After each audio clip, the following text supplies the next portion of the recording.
There is no sign that warring parties in Sudan are ready to seriously negotiate, the United Nations Special Envoy to the country said on Tuesday. Speaking to the UN Security Council via video link from Port Sudan, Volker Perthes said both sides seem to think that securing a military victory over the other is possible. This is a miscalculation. As fighting continues, law and order will further break down throughout the country, and command and control will dissipate.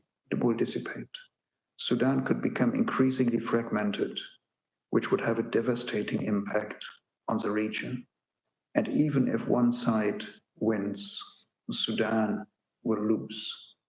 Fighting between the Sudan Armed Forces and the paramilitary Rapid Support Forces erupted on April 15th.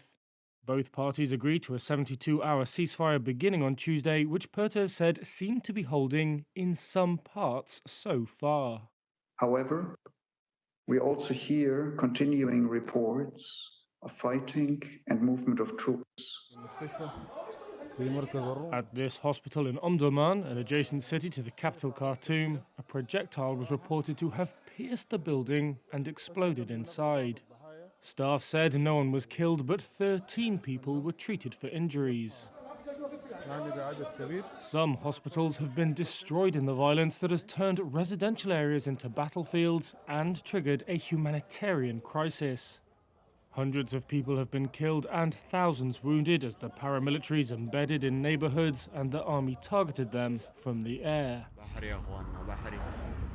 Thousands have fled the capital, but many, like data analyst Bandar Dawalbeit, remain trapped in their homes.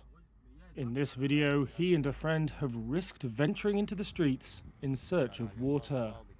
I feel like if we didn't die because of live ammunition or a bomb or even RPG bomb or aircraft bomb also, we might die from hunger and thirsty.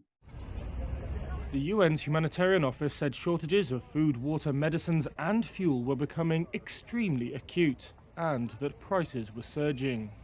The UN Refugee Agency has forecast that hundreds of thousands might flee to neighboring countries. Speaking at the Security Council, UN Secretary-General Antonio Guterres described the violence and chaos thus far as heartbreaking. A prolonged, full-scale war is unbearable to contemplate.